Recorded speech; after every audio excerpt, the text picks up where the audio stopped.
Good morning, Excellencies, colleagues, and friends. It's my distinct pleasure to welcome you to IPI for today's policy forum on the primacy of politics at the local level and the work of UN Civil Affairs. My name is Jenna Russo. I'm the Director of Research here at IPI and the head of the Brian Urquhart Center for Peace Operations. Over the last 10 years, member states and the UN Secretariat have reiterated their commitment to the primacy of politics as a central tenet of UN peacekeeping, including within the A4P and A4P plus frameworks. And while this principle is often interpreted as pertaining to national level processes and formal political agreements, in reality, politics happen at all levels, both formally and informally, and local level politics often have an important impact on national level dynamics. Further, research shows that UN peacekeepers can play an important role in supporting local peace, which will be further detailed by our panelists today. Thus, the purpose of this event and of the publication that we're launching today is to consider what role UN peacekeeping plays in supporting the primacy of politics at the local level, and we'll do a specific look at the work of UN Civil Affairs. In fact, this project stems from some of our previous research that found even in cases where the US faces significant political blockages at the national level, it is often able to work nimbly at the local level to help settle local conflict and to lay the groundwork for broader peace when conditions become ripe. To discuss this topic, we have a wonderful panel of speakers with us who I will introduce shortly. First, however, please allow me to extend a warm thanks to the Kingdom of the Netherlands, which has long been a partner of IPI's and continues to support our work on peacekeeping and A4P+. At this time, I'm happy to welcome to the podium Jehoen Oosterwaar, Counselor and Deputy Head of the Political Affairs Section at the Permanent Mission of the Kingdom of the Netherlands to provide opening remarks. Jehoen. Thank you very much, Jenna, and it's a big pleasure to be here and to see some familiar faces, some new faces, and to be back in this building of our very esteemed and respected partner, the Institute for Peace, IPI. And today we're here to discuss a fundamental aspect of UN peacekeeping, the primacy of politics at the local level. The Netherlands has long supported and advocated for a politically driven approach to peacekeeping, as reflected, amongst others, in our commitment to Action for Peacekeeping and Action for Peacekeeping Plus. To ensure the effectiveness and sustainability of peacekeeping operations, it is imperative that political strategies are not only formulated at a national level, but are also deeply rooted in local contexts.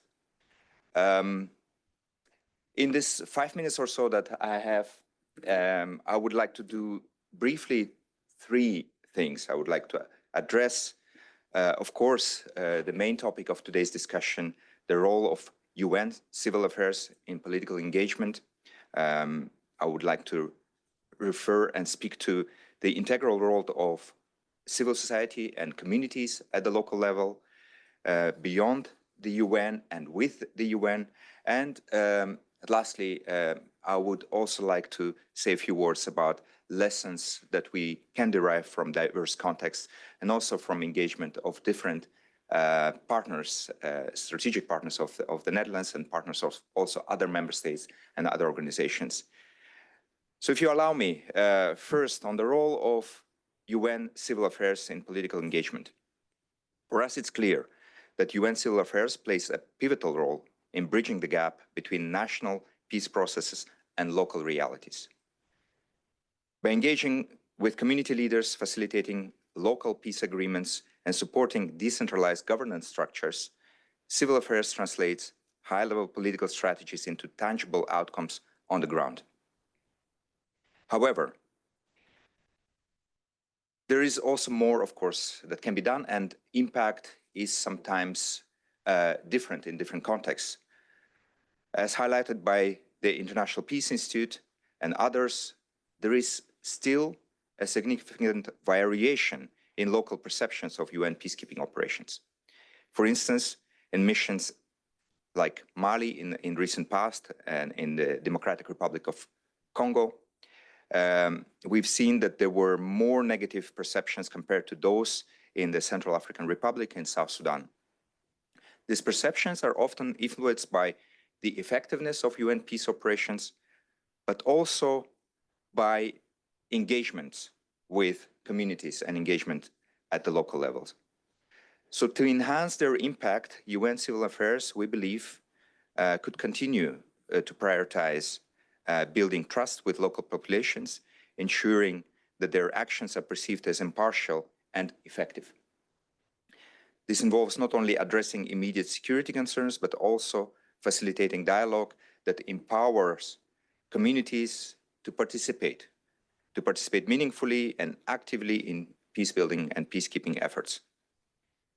The new IPI report that we are here as well to launch together and to listen to IPI about, the primacy of politics at the local level is a critical contribution to our understanding of the significant added value of UN civil affairs, but also here and there of the existing gaps and challenges.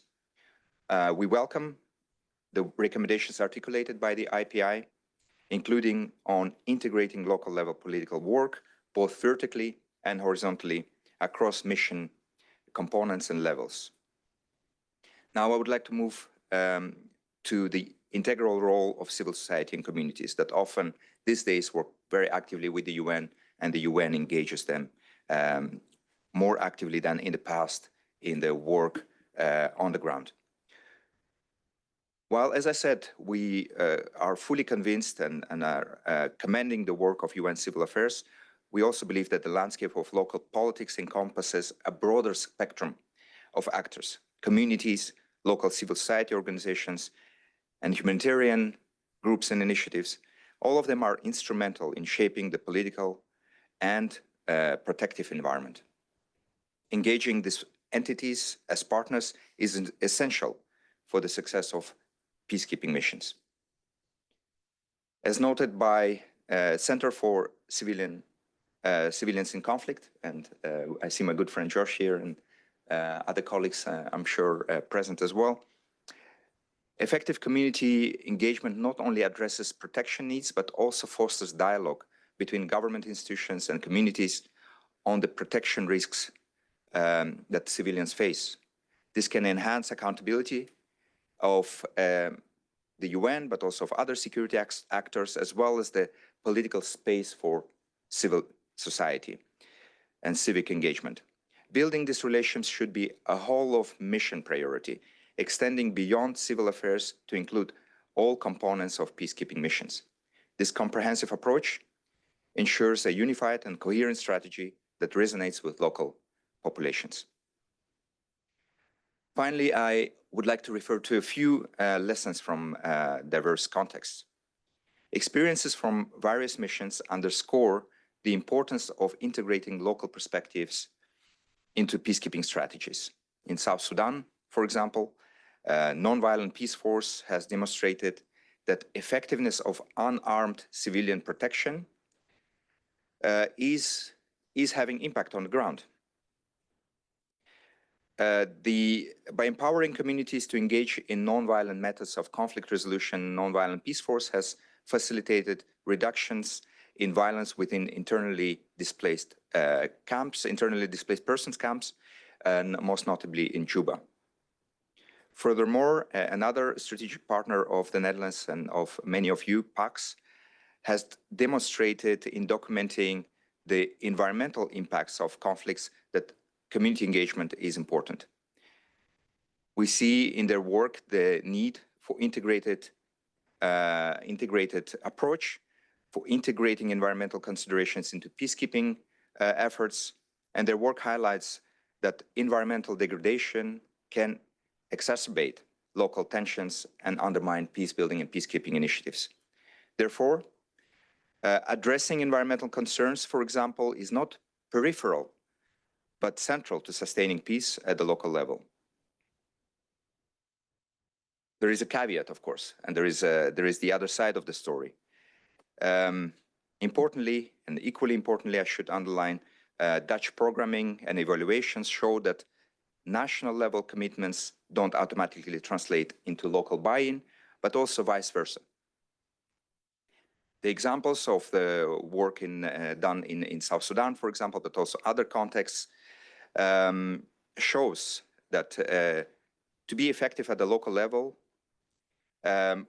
we need to do more, and we need to bring it to a higher level, to the national level, to have national impact.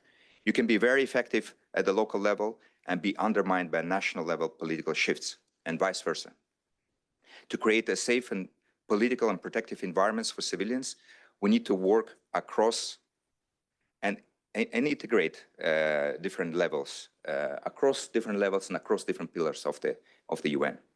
Finally, let me conclude. As we reflect on the future of UN peacekeeping this year, with the review that was conducted, with the peacekeeping ministerial that's coming up, the different preparatory conferences, one of which the Netherlands contributed to as a co-host, and under the framework of A4P and A4P+, it is evident that political strategies must be deeply embedded at all levels of engagement. This requires a coherent effort to integrate local voices, empower civil society, and to ensure that peacekeeping missions are both effective and also perceived as effective and legitimate by the communities they serve. The Netherlands remains steadfast in supporting a peacekeeping approach that is politically driven, locally rooted, and collaboratively executed. I look forward to our discussion. I think. Thank you so much, Jehoon, and thank you again to the support of the Netherlands on this project. As we mentioned, we are launching a new report today. We do have some hard copies of the report out in the lobby area and on your chairs here in the room. You have a 2-pager that has the executive summary on the front and the recommendations on the back. I believe for the online space, either we'll drop the link to the report in the chat, or you can also find it on our website. So as I mentioned, we have a wonderful panel joining us today representing the field, UN headquarters, and academia. And for the sake of time, I will not read their full bios, but you can find them in the materials if you're interested in learning more about our speakers. To start off our conversation, I've asked each of them to speak for about 6 to 7 minutes for their initial intervention, and then we'll open up the room for Q&A. If you're joining us online, you can also drop questions through the Q&A feature on the Zoom. So first, joining us online, we have Allard Doorsma, who is an assistant professor in conflict management and international relations at ETH Zurich. Allard is also one of the report's co-authors, and in a few minutes, he'll present on some of the key findings from the report. Second, we're joined on my left by Marco Donati, who is a team leader for civil affairs and the policy and best practices service of the Department of Peace Operations. And then to my right, we have Aiko Ikagaya, Chief Mediation Support and Gender, Peace and Security in the Policy and Mediation Division of UN DPPA. And then finally, we're also joined online by Hiroko Hirahara, who is a director of the Civil Affairs Division for UNMISS, the UN mission in South Sudan. So a big thanks to all of you for being here and for lending your immense expertise to this conversation. So Allard, I'll start with you, turning to you to provide an overview of some of the key findings from the report, including some of the successes and challenges that missions face in implementing the primacy of politics at the local level, and also some of the concrete examples of how this has played out in the field. Over to you. Thank you very much, Jenna. And also thanks to the Netherlands for supporting this project, or I should say, dankjewel, of course. And big thanks to all the UN officials that have provided support during this project. So I would like to give a short overview of the report and identify some lessons and challenges. And hopefully we can go more in depth during the rest of the session. But the report is really divided into 4 sections. And the first section makes the case for the primacy of politics at the local level. And you might wonder, why do we have this section in the report? Because fortunately, I think there seems to be an increasing awareness of the importance of local level engagements. So making the case for the primacy of politics on a local level might almost be preaching to the choir. However, there is sometimes awareness is sometimes still lacking. So for instance, in interviews I've conducted in various missions, UN officials, not those working for civil affairs, of course, but in other sections, they were saying, well, maybe these local conflicts by communal groups are part of life in these conflict zones. And the mission should focus really on engaging with armed groups, opposition groups, and government actors. So for those that sort of might be skeptical about engaging with the local level, we try to convince them in this section by highlighting two key points. So first of all, in context of UN peacekeeping missions, a large part of the fatalities recorded take place in local conflicts, often between communities, communal militias, and they are fought about local issues. But secondly, and perhaps more importantly, local conflict is also clearly linked to national level the conflict dynamics. So for instance, in South Sudan, which is a big part of the focus of the report, cattle is owned by elites in the capital. So conflicts about cattle that might seem local are actually very often supra-local. Local conflicts might be stirred up to undermine the power base by rival politicians, or communal groups are mobilized into government forces or armed opposition groups. So the local conflict dynamics are absolutely crucial for national level peace efforts as well. So in the second section of the report, we really zoom in on the work of civil affairs. And the main goal of this report is showing that UN peacekeeping personnel actually contribute greatly towards devising and implementing local political solutions. UN Civil Affairs does it by monitoring conflict dynamics, supporting conflict management, and supporting the restoration of and extension of state authority. So just to briefly summarize, in this part, in the first two sections of the report, we make the case for the importance of local level engagement, and we show that the UN does engage on the local level. So section 3 and 4, the goal shifts more to looking at best practices and challenges surrounding this local level engagement. So the third section, therefore, focuses on the sustainability of local political solutions. And this is important because in some instances, there is a critique that these local level engagements are not always sustainable. So we did many interviews, and roughly 3 major factors were often mentioned during the interviews. So the first one is the importance of empowering local actors. So we discussed in the report how civil affairs components often act as enablers to manage and resolve armed conflict. So an example that illustrates this very nicely in the report is a conflict between 2 Dinka subclans in Lake State between 2016 and 2018. And these groups are fighting each other about due to historical land disputes, but also cattle raiding. And UNMISS engaged a respected spearmaster, making him the chair of the local peace committee. So this spiritual leader went from inciting violence, encouraging you to go cattle raiding in the different communities, to actually playing a very positive role in the peace process. And UN Civil Affairs helped to foster community ownership, and this led to a peace agreement in June 2018. So, of course, ensuring local ownership is not always easy. A challenge is that sometimes communities can assume that it's the job of the UN to implement these solutions.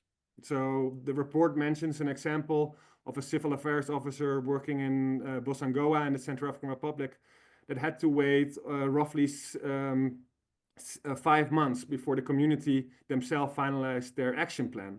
And he was under immense pressure to actually produce such a plan. But the final plan was a good plan, and it was owned by the community. So sometimes it is important to be patient as well. A second factor that, according to the interviewees, helped to make local solutions more sustainable was the importance of addressing local conflict drivers. So here, the role of local peace agreements is crucial, of course, and these local peace agreements really have the potential to address local conflict issues.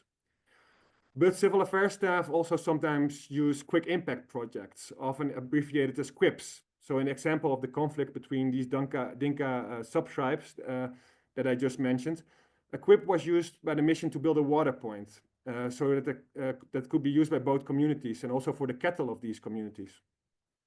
Nevertheless, QIPs are still relatively small, often only up to 50,000. So, of course, the preferred scenario is cooperation with local or with development actors. However, some challenges identified in this regard, which we also mentioned in the report, is one, difficulties in coordination between peace building and development actors. It's not always possible due to turf issues and about who controls which programs, and just a general limited degree of funding. So a third factor that interviewees mentioned that make local solutions more sustainable, highlighted in the interviews, was linking the national and the local level. So local conflicts are, of course, typically not entirely local. There's often involvement from elites in the capital or government officials. And the key insight here in the report is that it's important to work both at the field level and at the headquarters level in the capital.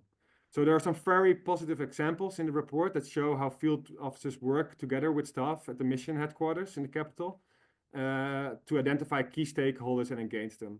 But the challenge really here is to map the stakeholders at all levels. This is already being done in most missions, but still this systematic mapping was identified as a challenge by some of the interviewees.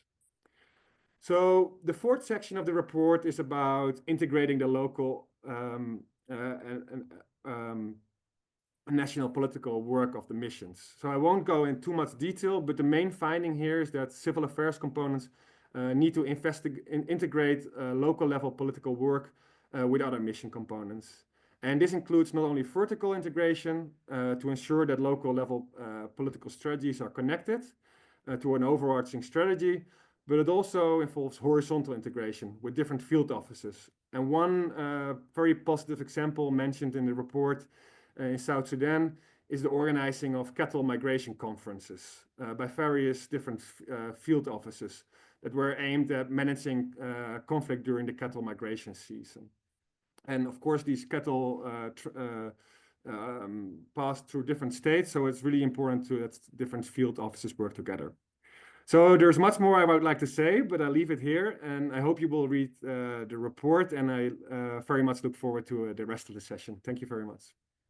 Thank you so much, Allard. Yes, we do hope you'll read the report, but don't read it yet. Listen to the speakers first. And I will say, so I had the pleasure of co-authoring the report with Allard, and I was telling the speakers in the room before this, it was really a wonderful project to work on, because for those of us that focus on peacekeeping, we're very often focused on all of the problems that are out there and how difficult things are. And it was fantastic to see a lot of the really positive efforts that are moving forward at the local level, and all of the good work that is being done, and the opportunity to shine a spotlight on successes that are happening too, and not just the challenges. And then one other thing to add is that, you know, we talk about the primacy of politics, and this has been on the radar in particular since 2015 with the Hippo report. And it was only a handful of years ago that we were really critiquing missions for not having clear political strategies. And there was sort of this famous line that someone had quoted from an interview that very often the only political strategy that a mission has is the one that lives in the SRSG's head.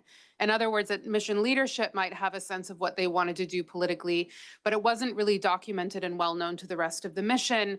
And that meant it wasn't trickling down into other areas of mission work. And this is something we've really seen improve in the last several years, and something that multiple missions, their personnel talked about as being a big improvement of how missions are doing a better job. Leadership is doing a better job of articulating political visions so that that can serve as an anchor for the work of the rest of the mission. So good to see some really good improvements on that front. So next, I'm going to turn to Marco Donati.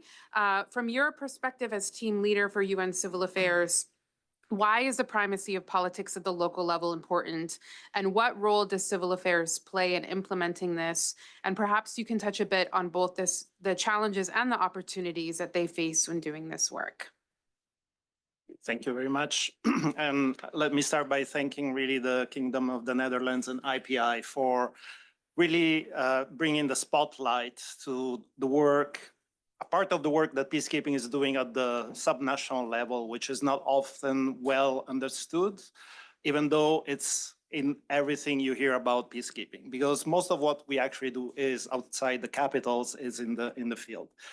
And today we're talking mostly about civil affairs, but let me give credit to everybody else in peacekeeping that works at the local level, because the work, especially in field offices, is much more integrated. And I think that indeed There is opportunities that are seized by civil affairs, working with human rights, with justice and correction, with political affairs to work together. And of course, the military and police components to really find solutions that are workable at the local level. Why, my opinion, primacy of politics is so important is it's always been important. It's always been there. It's just, I feel that because peacekeeping has been over the years challenged with very fragile and difficult to keep peace settings, we have shifted the focus very much on protection of civilians as our main task. And a lot of the work that we see around local conflict is prompted by protection of civilians. It's how to reduce violence, how to protect civilians from multiple threats that are not only traditionally the rebel group, the government, it's militias, it's sometimes militia that transforms itself in criminal bands. And so there is a very strong focus on the prevention of violence. But the ultimate way to prevent violence is finding political solutions. So I think the primacy of politics sounds like a new thing that the Hippo brought up and says, reminding ourselves of what is really the only possible solution from a UN perspective to a conflict setting. Now, what is, I think, less understood is the primacy of politics at the local level. And this also because I think there is a tradition that the primacy of politics was about finding solutions with the political elites, with the leaders of factions and parties, power sharing agreements and things like this. But I think we have witnessed more and more peacekeeping settings where this political infrastructure is much more fragmented, where we have many more centers of interest that are localized. And I think peacekeeping at the beginning was a little bit reluctant to engage in this kind of local level addressing local conflicts. I remember indeed before the Hippo, it was very common to hear, oh, these are ancestral problems. They've been there before, they'll be there after. It's not for the UN to deal with. But they're so intertwined with the fabric of the society that is going through the conflict experience that not fully understanding how the conflict is perpetrated at the local level, how it replicates sometimes national dynamics, and sometimes it has dynamics of its own. And trying to understand how we connect this local conflict dynamics with what's going on at the national level. I think it's where the craft is. And I think civil affairs, amongst others, but I think civil affairs has been at the forefront of this effort, has been demonstrating that it is possible to understand local conflict, not only in the consequences of violence against civilians, but also in the causes and how they fuel the conflict at the local level, how they influence the national level dynamics, and how they're influenced by the national level dynamics, whether it's elite actors, whether it's interest, access to resources, and so on and so forth. So I think the primacy of politics is really, trickling down at the local level, but then it's building up back to the national level. And I know it's not a linear process. I know that there are a lot of gaps in this process, that there are moments where it's hard to connect the dots. And part of it is also the way we work. I'll mention that just a second, but I do think that that's really the added value, trying to connect the local to the national, to fully understand where are the leverage points on which the UN and other actors, national, international, can influence dynamics so that we really promote peaceful resolution and political solutions. Now, the challenge, and I think Allard has already alluded to some of this, is it's really hard to promote from behind. Sometimes the UN at the local level in particular has significant leverage, it has assets, it has resources, it has presence.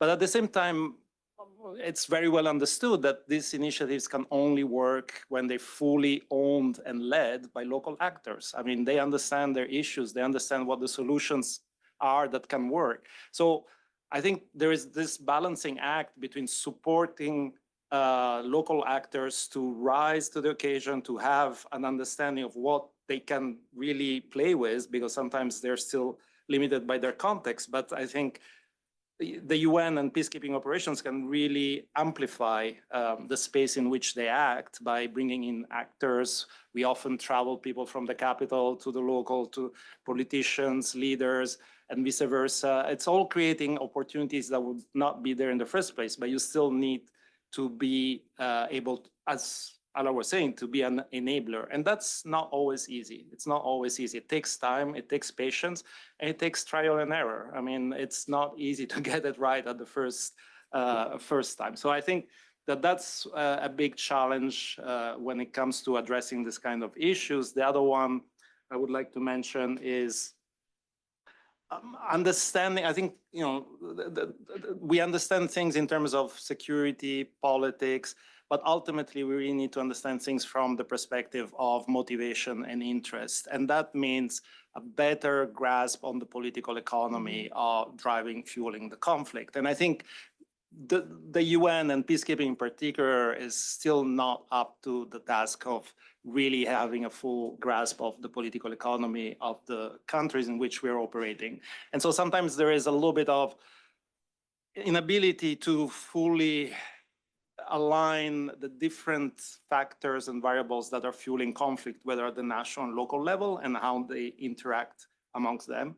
So I think that that's an area that there's been some improvement, but I think there's still way to go. And the other one is really, I think, a problem of focus, which is linked of resources. I mean, civil affairs is sometimes the largest civilian component in peacekeeping, but still we are understaffed. I mean, compared to the size of the countries and the problems we're dealing with, it means that very often there is this fire brigade attitude. There is a fire, intervene, you know, try to keep it under control. But then that's about it. You don't have time to go and start reforesting the area and things like that. You really move to the next challenge. And these local peace agreements really need a constant engagement. The hardest part is sometimes not reaching the agreement, is implementing it through time. And so you do need follow-up. You do need resources that are lined up to support the implementation of these peace agreements. You need to maintain the engagement of the local authorities that started being a part of this peace agreement. So I think there is a problem in terms of remaining focused on the long term in sustaining the implementation of these peace agreements. And maybe the last thing I'll say is really what are the opportunities that I see is that since the reform 2018, there has been a process of decentralization in peacekeeping with the delegation of authority from UNHQ to the missions, but also in missions, in large missions, at least from the mission headquarters to field offices. And it's ongoing, and different missions have different levels of decentralization at this stage. But I do think that if we want to be effective and really bring coherence to the political strategies that you were mentioning, Jenna, in terms of how the leadership sees a solution or how they see the best way to implement the mandate, and you need to translate this in the specific context in which field offices are operating, then you need strong leadership at that level as well. And we do have heads of field offices that have that role and increasingly have both the responsibility, but also I would say the opportunity to bring together the different parts of a mission deployed at the local level, but they don't necessarily always have the authority. So it's still a not always easy task to have an integrated approach. And some of the things that we've been pushing for is really trying to improve joint, integrated, analytical and planning processes at field offices. We have developed something called the Local Conflict Analysis and Planning Tool, the LCAP. We're trying to push it forward in the field because the colleagues, as I was saying, in the field tend to work together, but they don't necessarily always have the mechanism and structures that allow them to do that in a structured, methodologically sound way that then helps to understand not only what's going on, but where you want to go with your interventions, and how do you make them sustainable by both involving the local actors, but also linking the local to the national. So maybe I'll stop here for now and happy to continue the conversation. Yeah, thank you so much, Marco. Just a couple things that stood out to me. One, especially in this context of partnerships and peace operations, and we're thinking about who has a comparative advantage to do what. One of the real added values that the UN has is the ability to connect at different levels, because there's really no other actor that has such a broad field presence, has that strong presence within capital, and then has the international presence here in New York. So they're really well positioned to think about how to bridge the local, the national, and then in some cases, the regional and the international. Second, more of a focus on political economy. That was a major topic for this report, and thinking about the drivers. I think you're right. There's sometimes maybe a what I would call sort of intellectually lazy assumption that a lot of these local conflicts are just these ancient historical hatreds based on identity, when in fact a lot of it has to do with political economy. And there's a need to really think about how to engage that better to address the drivers of conflict in a sustainable manner. And then to your point, thinking about how to better connect, again, as Allard also said, to the development aspect, to think about the longer term response so that it can be sustainable in the medium and long term. So thank you for all of that. And I'm hoping we can dig into some of those points a bit more in the Q&A. So Eiko, I'll turn to you next. And thank you so much for coming and lending your expertise from DPEPA's Mediation and Support Unit. And thinking more broadly about the UN's engagement and local level peace processes, both within but also beyond peacekeeping contexts. What are some of the considerations that the UN should take when weighing the risks and opportunities for local level engagement? And then also, given your expertise in gender, can you expound on how missions can integrate gender sensitivity to their engagement and some of the opportunities and challenges to doing this? Over to you. Thank you so much, Jenna, and thank you so much for the organizers for inviting me onto this panel. It's great to see so many friends and familiar faces, both on the panel and in the audience. So I had the pleasure of working with Marco in DPED and DPO, and so I'm very happy to see this dedicated focus on the work of the civil affairs and peacekeeping operations. But at the same time, I'm here to today talk about the work of particular MSU, the Mediation Support Unit, including the standby team of senior mediation advisors as it relates to local level mediation. I think Allard and Marco have quite eloquently, and also Jenna have quite eloquently stated why it's important to both pay attention to and address local level conflicts. I do think that now there has been quite established strong recognition of the importance of doing so, but also the interconnectedness, I think, across international, national, and local conflicts. I think we see some local conflicts that obviously have destabilizing impact on the national and beyond, and vice versa. We also see how regional dynamics can have a profound impact onto some of the local level conflicts, as we might see, for example, in the Middle East. So I do think that this is a very timely discussion and very welcome. So in the Department of Political and Peacebuilding Affairs, including with MSU, we do have a long track record of working on local level conflicts. And this could take the form of special political missions who are working on local level conflict. It might be from the Peacebuilding Support Office. The PBF might have some particular projects that focus on the local level. And of course, we also have peace and development advisors who are deployed through the joint UNDP-DPPA program on building national capacities for conflict prevention. They also work very much in support of local capacities and mechanisms.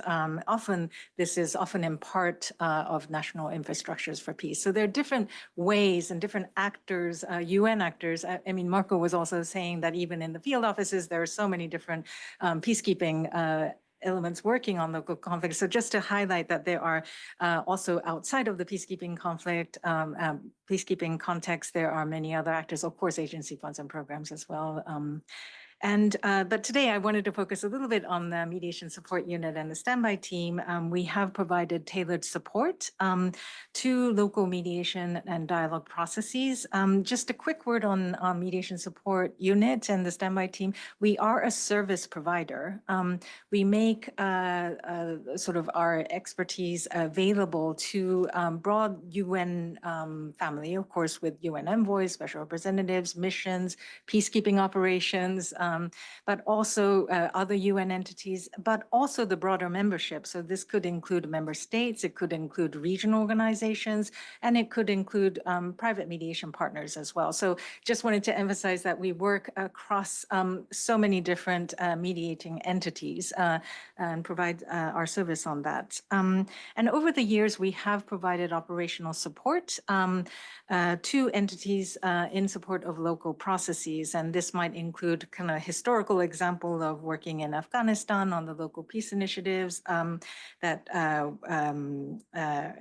from 2015 to 2020, 2021 or so. We've also supported in non-mission settings. So we have supported some subnational efforts in places like Guatemala, for example.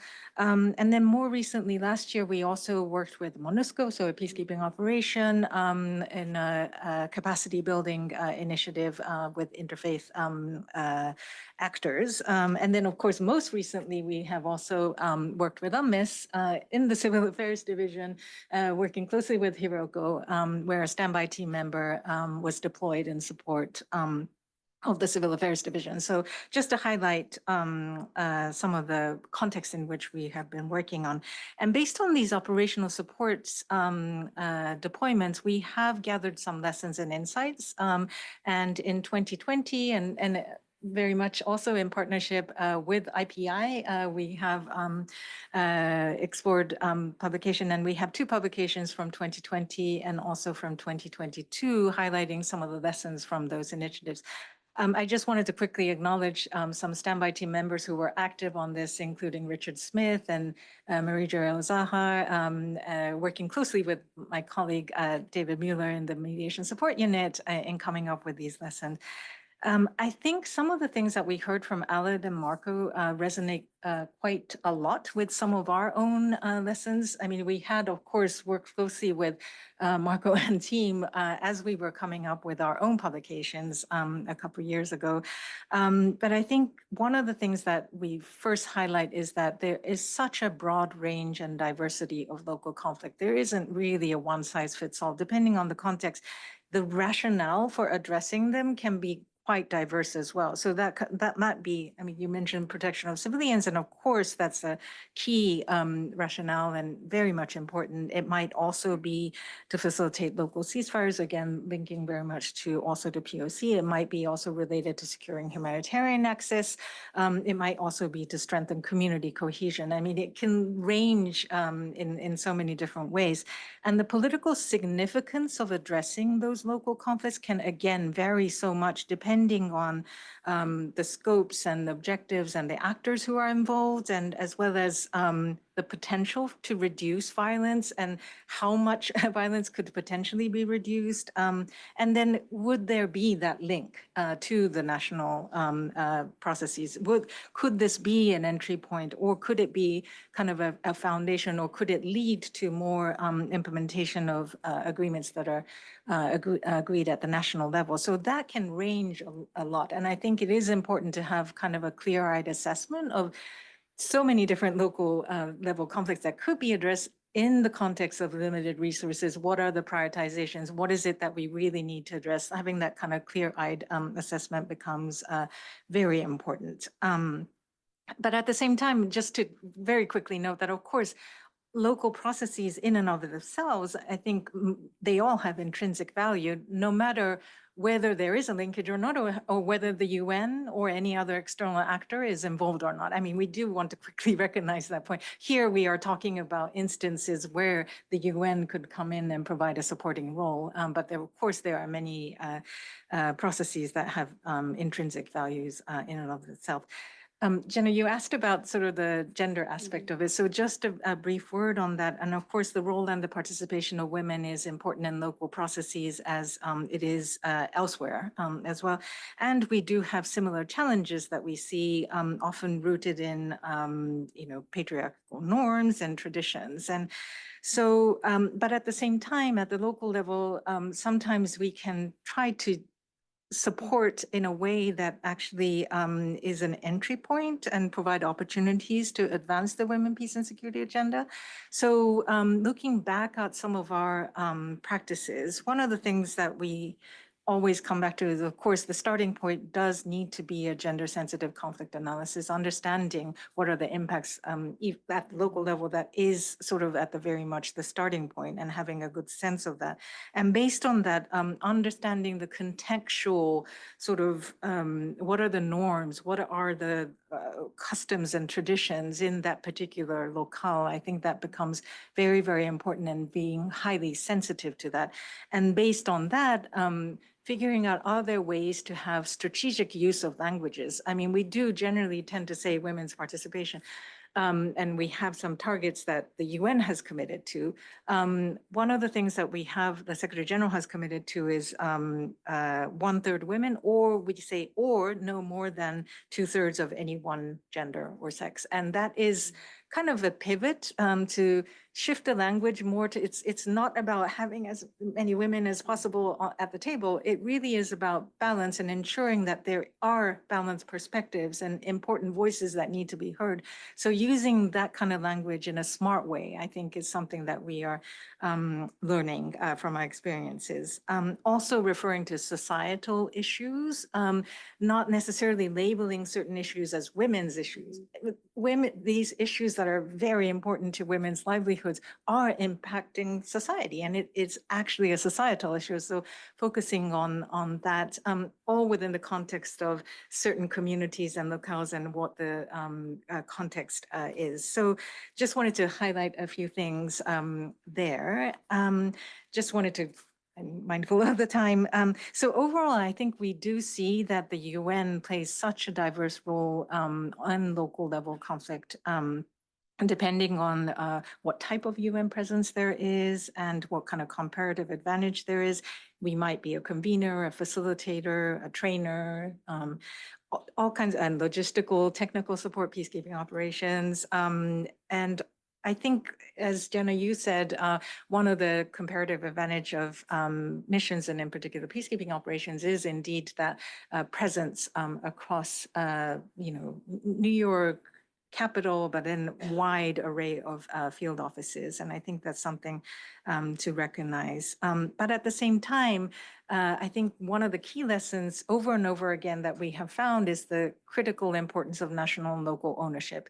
Any kind of initiative, if it's not rooted locally with the possibility of sustaining the effort, then it indeed is a major challenge. And of course, that's something that resonated very much. And of course, this becomes so important in many transition settings that we are seeing. And I think the support that we provided to through MONUSCO to local peace actors on the ground in DRC was an example of that. Of course, although we see the current challenges is extremely make things difficult.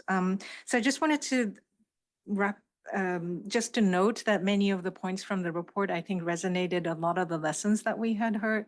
We had also identified around the importance of local ownership, the importance of, when we are talking about uses of limited resources, the prioritization, but at the same time, there isn't necessarily any one size fits all kind of formula on deciding that. And very much needing to kind of work with existing capacities, local and national stakeholders, to ensure as much as possible the sustainability of effort. And so I really appreciate, again, being able to be here and kind of have this cross-fertilization of learning from each other from different contexts. Thank you. Fantastic. Thank you so much for that and for those amazing points, and really appreciate you bringing in the expertise from MSU as well. It's Really wonderful. Hiroko, now to you. Thank you so much for joining us online today. And I have to give Hiroko a special thanks because she's been incredibly generous in allowing Allard and myself to really get a close look at the work that they're doing in UNMISS. We had a chance to go out to Juba this winter and see the mission, see a bit of the work that they're doing, and speak with the civil affairs team in person. So thank you so much for your generosity in allowing us to invade your space a bit to find out more about what you're doing. So you've heard a lot of the overarching comments from the previous panelists, and it would be great if you can now contextualize these a bit to the South Sudan case. I think we can make the case that this topic is especially pertinent to South Sudan, given the strong ties between the national and the subnational dynamics there. So if you could speak a bit about the dynamics you face in supporting local level peace in South Sudan, and also how civil affairs and UNMISS are working to empower local stakeholders, as we've been hearing about, is so crucial. Over to you. Thank you very much. And you said that we helped you, but actually we helped you to help us. And thanks to you and the Kingdom of Netherlands to actually pick on the civil affairs and put the spotlight on what we do, because often that we do a lot of work, but I think this is the first time or very few, one of the few occasions that you actually put spotlight on what we do. So I have to very much on behalf of all the civil affairs members of civil affairs, thanks to you so much for the wonderful visit and then also the report. Thank you so much for all this the opportunity, and also that we're talking specifically about the work of civil affairs. You know, the civil affairs is, and you said it in the report also, the eyes and ears of the mission. And then when I say it, it's very literally a literal sense, because you see that what we do is that we actually go into the deep grassroots level. And when we were talking about the primacy of politics in the context of South Sudan, I think that you cannot separate what is happening at the local level politics with the national level political situation, because that the society is very much polarized than before, and the people are quite tribal. And now that this is our big sort of target or objectives, that how can we have the people to have the identity as a civil, as a citizen of the South Sudan, not so much I am so and so, I'm so and so tribal. But having said that, in reality, it's quite a polarized society. So we cannot ignore the fact that there are some of those local instructors and local community linked with the national politics. And then sometimes that unfortunately it could be even mobilized to have some creation of the disability, destabilizing areas on the community for particular political reasons. So it's very important for us to understand the local context of what is happening. And on top of that, when I say eyes and ears of mission, that yes, it's important that we find out what is happening on the ground and then report back. But also that we actually see the importance of how we can have those engagement inclusively. And if the advantage of the peacekeeping, and particularly for the civil affairs, we are very widespread. And as you notice it, we have 10 field offices, 2 sub-offices, so we have 12 offices outside of capital, and then actually has a big operation in each area. That we have a civil affairs officer in each locations, meaning that we actually do have a connection with the grassroots actors. And particularly when we say that we do have an engagement at the grassroots and hard to reach area, but I also wanted to say hard to reach people. Like, for example, like gender, Eiko just spoke about the gender, but, you know, to reach to the woman and actually wanted to find out what is going on with them or what they really want is you can't just go there and then have one meeting and then find out what is happening. This creation of the relationships and then, you know, being a really grassroots ourselves is very important, because we really wanted to know that what they're thinking about it, not something that are a bit cosmetic and surface that they just tell us something and you tick the box, you know. So I think this is the kind of important information that we have, important engagement we have, which the civil affairs very much we have an expertise on this one. So I think that this goes both ways, that getting the information from them, but also spreading a word from the national level to the hard to reach area and hard to reach people. Because we should not be really assuming that everybody in a deep field understand that what their own country is doing.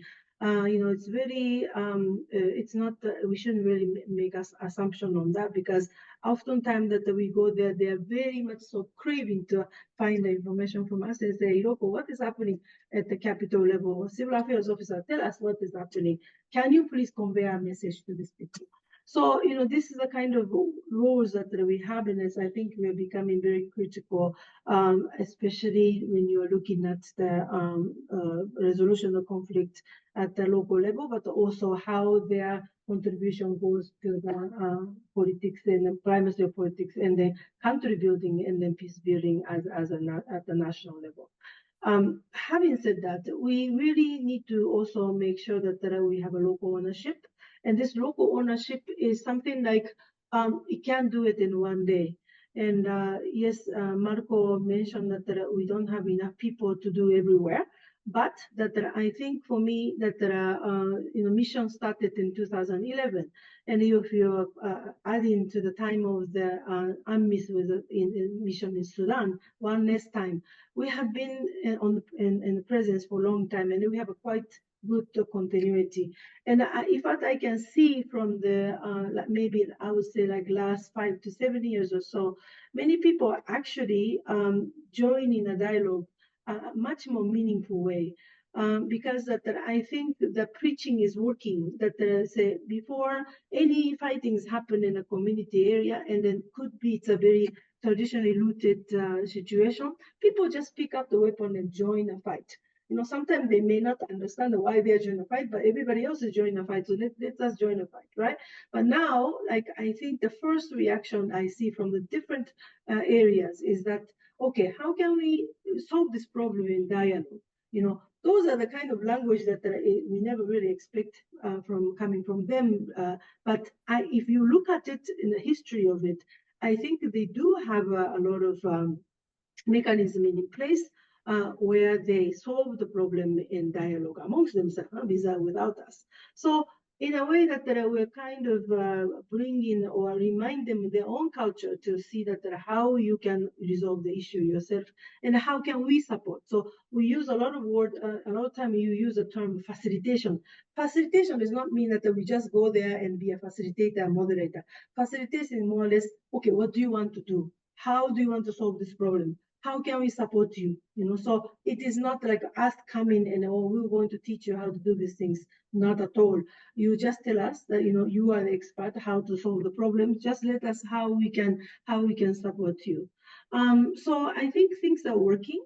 One of the challenges that we have is that we are most of the civil affairs officers we are very seasoned civil affairs officer. We know how to sort of deal with the conflict dialogues and how we can bring people together. Those are not really difficult things for us.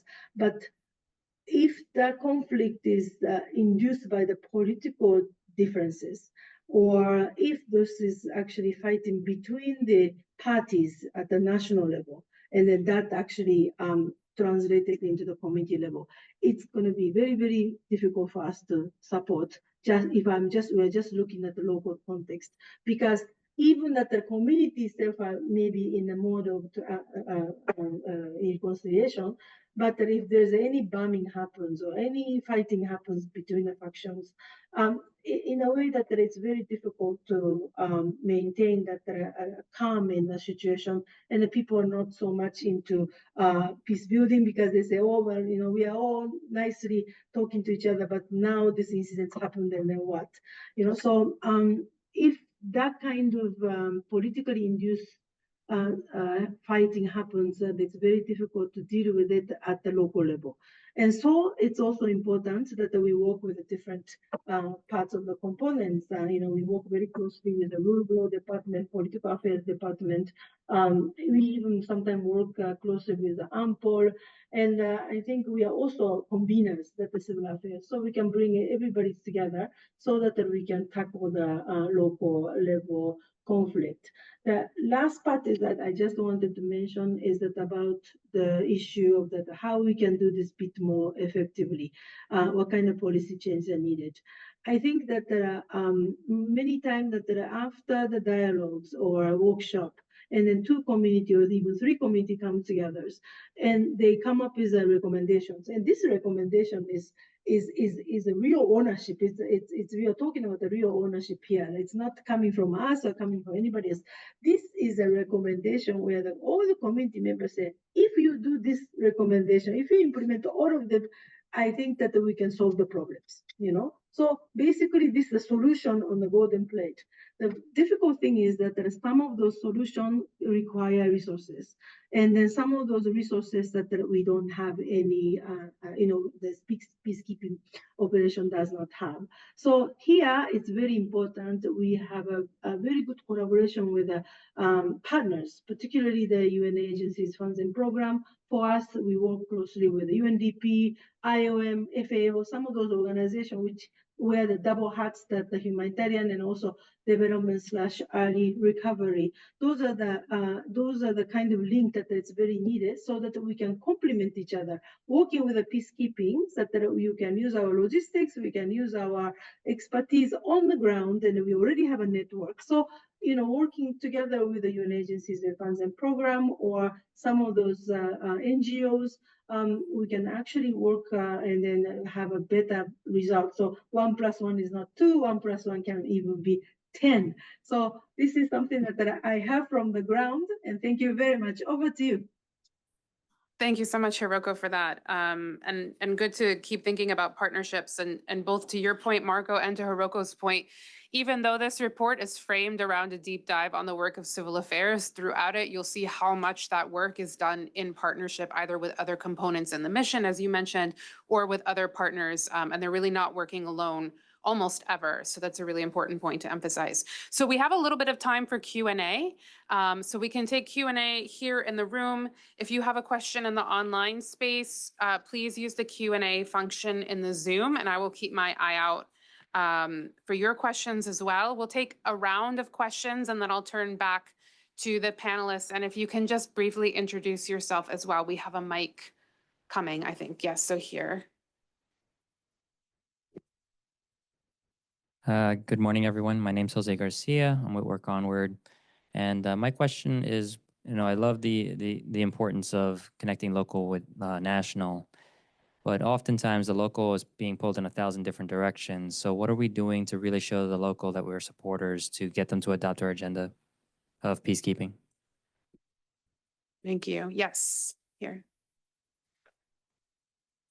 Hi, thank you for a great event. My name is Julius. I'm from the mission of Denmark here to the UN. And I'm wondering about, I think many of the conclusions are incredibly valuable and confirm many of the assumptions that are held in the sort of policy space.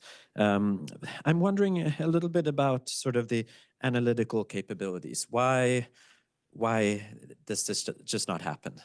What are the feedback loops that don't exist, or what are the analytical capabilities that don't exist at the policy level, mission level, leadership, or local level? Can you help sort of shed some light on that from the sort of sense-making and analytical point of view? Thank you. Anyone else in the room? Otherwise, I have a whole list of questions I can ask. So maybe to build on some of that, I also wanted to talk about, resources and partnerships and follow-up. I mean, one question I have is, and maybe Hiroko, this is a bit toward you, because you brought up, I think you were the one who brought up kind of the mode of fire brigade. How do you balance crisis response when violence is actively breaking out and the need to mitigate that conflict with sort of the longer term strategic idea of prevention and sustainability? How do you think about that when you're resourcing? And then along with that, on the partnerships question, given the scarce resources that the mission has, how can it better partner with development actors, with PBF-funded projects, et cetera, so that the responses can be more sustainable in the long run? So that would be something I would add on. So maybe we'll turn back to our panelists, and then we can take another round of questions. So maybe I'll go in reverse order this time. So Hiroko, over to you first. Thank you so much. Okay, so I think for the issue of the, I think the first person asked about, the local peace, I think, what is it, the local understanding of the peace agreement and so forth. It may not be trickled down to the community. Is that I didn't understand the question very much, but just wanted to say that well, I think this one issue is to do with that the engagement, a lot of engagement, and as I mentioned it a lot, that we do engage with people at the grassroots level, and in a way that we do this in the opening of the civic and the political space, so that people are a bit more understanding of what is happening at the national level. And then if they are interested, then more question will come, more question will understand it, and then the citizens understand their rights and the right to know, and then so forth. So, and then I think things are very much working at the moment. At the context of the South Sudan, that we had a 2 years extension. Now this is a 4th extension that we are having for the transitional period. People will be tired of it, so that, but now I think many citizens are more understanding about what is happening, because there's much talked about situation on the ground at the grassroots level. And I think this is partially because that we have been continuously engaging and giving the information to those people on the grassroots. About the issue of the analytical part, that the civil affairs does a lot of analysis on the conflict, and not because just to do the reporting, but unless we understand that the hotspot and then what is the situation on the ground, and the analysis on the conflict dynamics and so forth, it's very difficult for us to find, to come up with the solution. The case by case scenario that we don't. Nothing, the one size doesn't fit all. So we always have to come up with the unique way of dealing with the situation, so that it's very important that we do a very thorough, deep dive into the situation, do the analysis about the resources, and also okay, first the crisis. Okay, once the crisis happens, the first reaction for us is always that we engage at different interlocutors, particularly that the one that who may have an influence to calm down the situation, and we know all of them. So that we use it at a different level, that we can actually use the grassroots, like spiritual leaders and then traditional leaders, to the middle executives like governors and so forth, and at the top level, sometimes that our SRG actually go and talk with the president, vice president, and also the force commander will talk to the commander of the defense forces. So that we have different way of dealing with it. Now this one, after the situations come, because during the actual conflict, it's very difficult for us to do any of those more of the longer term intervention. But once the situations come, that we do have a sort of mechanism to go into the ground and then talk to people and then say that how we can actually manage the situation. And this one that actually needs the involvement, a lot of involvement from the executive as well,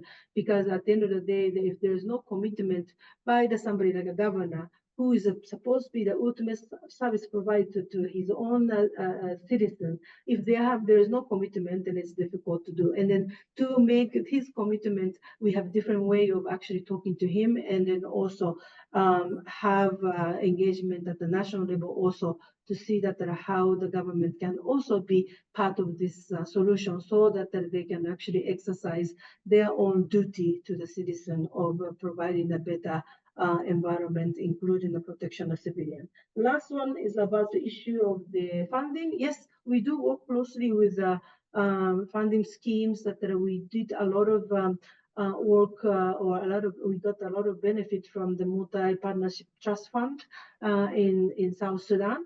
And so the complementarity I talked about, that maybe if the UN agencies, funds and programs cannot support, then we always tap into those, the multi-partnership trust fund or peace building fund, so that they actually can provide more resources to do something that which we cannot do, or we will not do traditionally, so that we can actually complement each other. Thank you. Thank you, Hirogo. Iko, over to you. Yeah, let me maybe take a couple of the questions.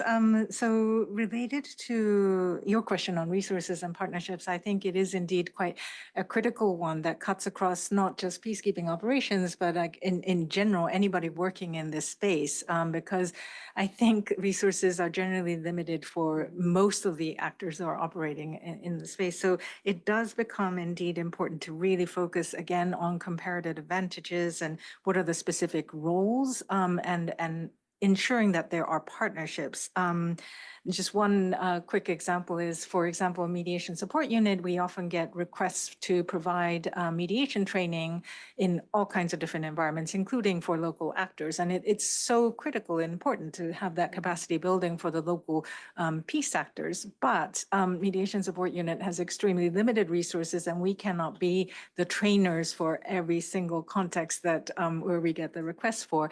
And this is where it does indeed become important to partner with other entities who do, as a general, like they make training sort of their bread and butter, and we partner with them, or we point to our those who are asking for a request, to point to those who can provide that kind of service. But in doing so, I think it is really important to ensure that there is really good coordination and coherence of effort, because sometimes different entities do have their programs for certain purposes, and we want to make sure that any situation is really the sort of the guiding star, if you will. Like, we need to be making sure that there's clarity of shared purpose of why it is that certain interventions are being done and why certain partnerships are being formed. I think that is going to be important.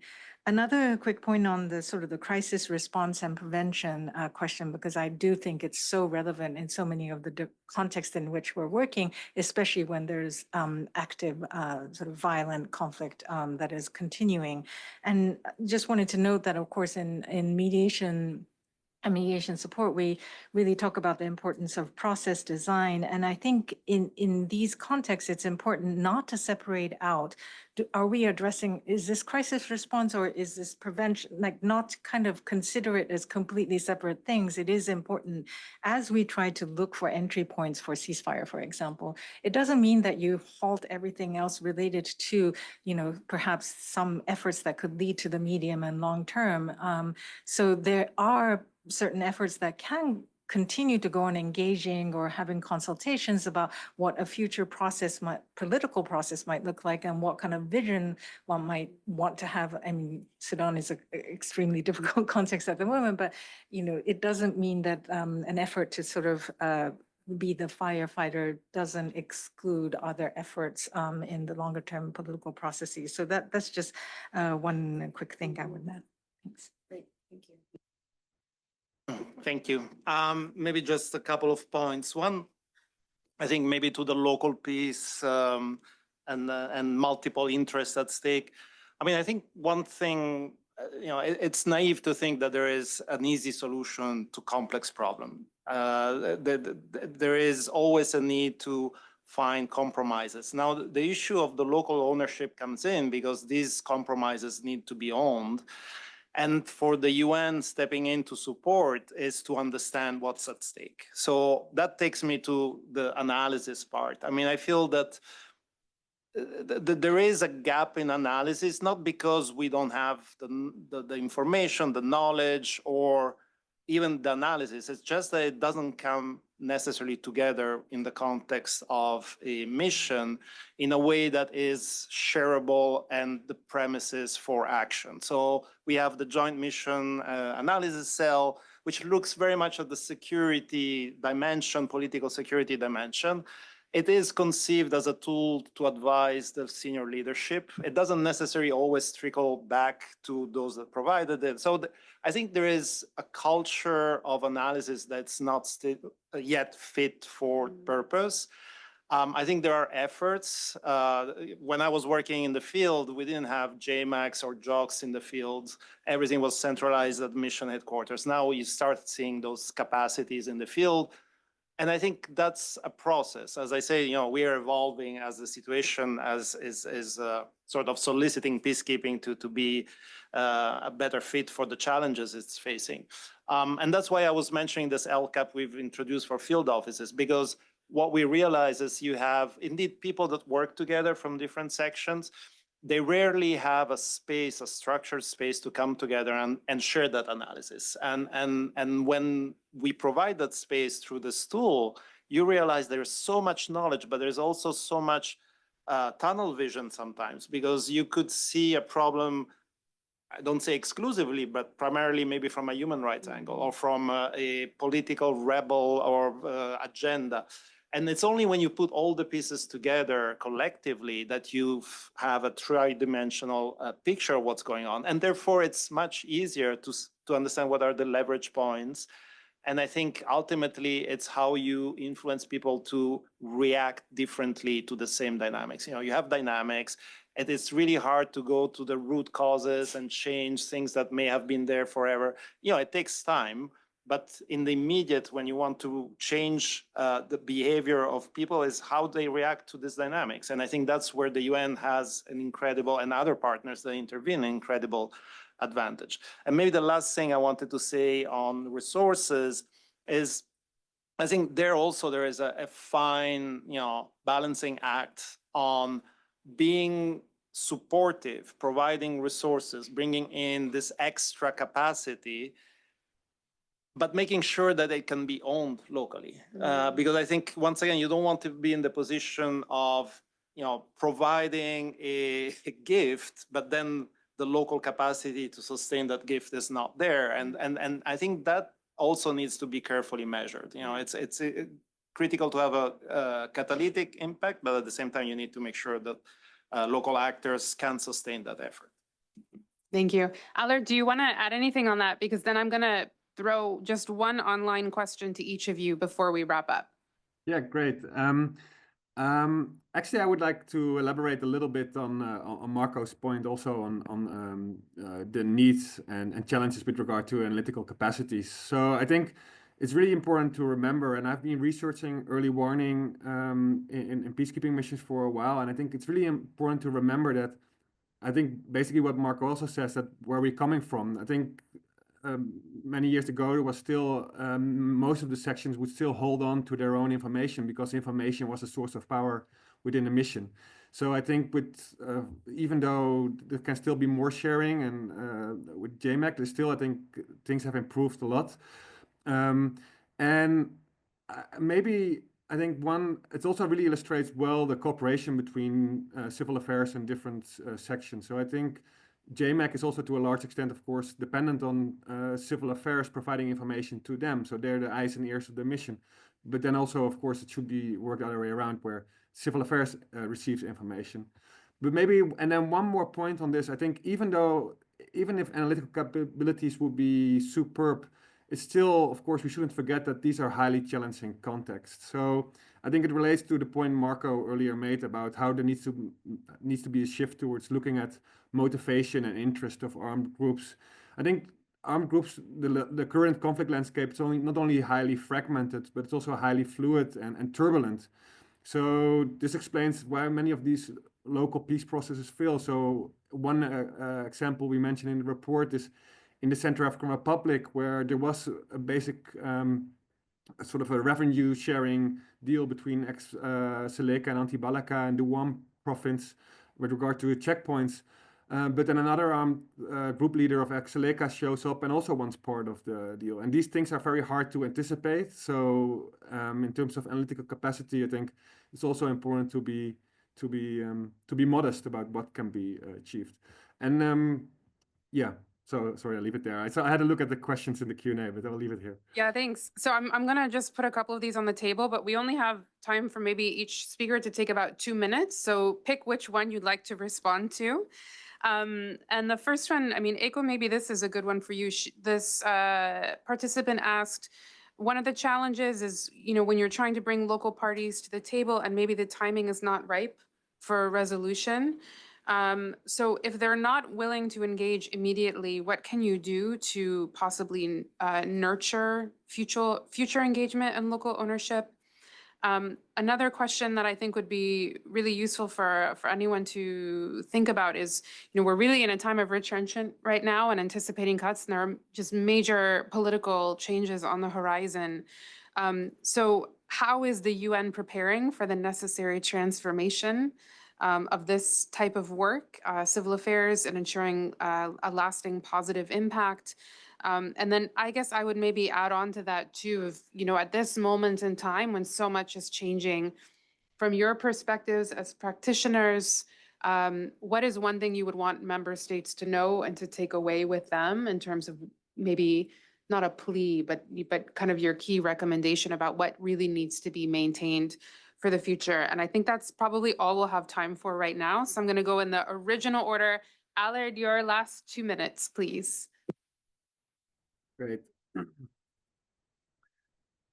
So I think I would like also maybe to chip in briefly on the question of when the time is not ripe for a resolution. I think we have looked at several emissions, and what we see is that there's sort of a natural, like Marco said, the process is not linear, but there is some order in the process where if the conflict is not ripe for a resolution, there are consultations with leaders within different communities. Then there's shuttling between the parties. Then maybe there's dialogue. Then an agreement is concluded. There's a sensitization of the entire community, maybe reconciliation events. So I think to answer that question very shortly, I think would say then it's really the time for consultations and shuttling and seeing who are the key leaders in the group. Then maybe just on the question, no, okay, I'll leave it here. Yeah. All right, thank you, Marco.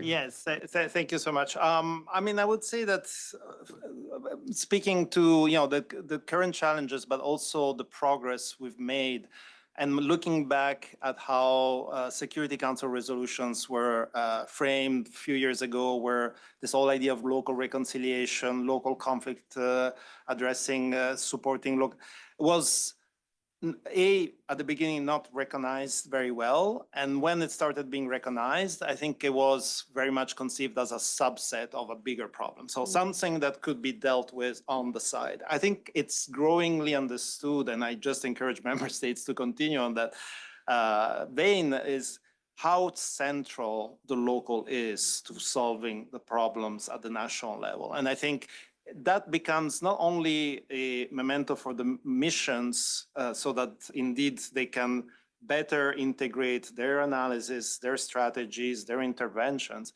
but also working with the host government. Because I think that there is a risk of neglecting the role host governments need to have in addressing these local dynamics, once again, in the spirit of sustainability, in terms of implementing these agreements. Even though most of these host governments may have weak state capacity at the local level, it does become central that they fully engage to implement and support the implementation of this agreement. So I think this is, to me, really to keep this very central and not as a tangential issue. Thanks. Thank you. Eiko? Thank you so much. And actually, Allard took so many of the things I want to say right out of my mouth, but I wanted to add, indeed, the issue of timing is quite important because also in the context of limited resources, you do not want to be expending a lot of time and energy and resources to try to convene something prematurely when you know that stakeholders and actors are not really ready to engage. And it doesn't mean that then therefore you step back and do nothing. Indeed, it is important to ensure that there are things to do to use that time to further deepen analysis, to, as Allard was saying, you know, establish the connections with stakeholders, explore, are there local actors who can actually, be sort of a force towards kind of creating entry points and create ripening, if you will, sort of the readiness. So I think there are a lot of things that can be done, but I do agree. I assume the question was like, does it make sense to just, I do think it is important to pay attention to that timing and ripeness. Hiroko, the last word is yours. Any final thoughts you want member states and policymakers to take with them? Okay, thank you so much. Just quickly about the first question. Yes, it's true that it's important. Timing is important, but a lot of time that those who are not ready to engage, those are men. So what we usually do a lot is that we actually engage a woman because that they always say that those people are fighting, but we don't want anybody to fight, and we are the one who is actually being affected by the fighting. So you better listen to us. It is very important to understand that that there's very small. There's not enough entity to actually sit down and listen to them. So this is also another sort of unique role that we have as a civil affairs. We can actually go to those local locations and then engage with the female populations. And the good thing is that we are peacekeeping, so we do have military and police to protect us to go to a lot of places that where usually that there are some of those organizations will not be able to reach. So I think this is one of our advantage.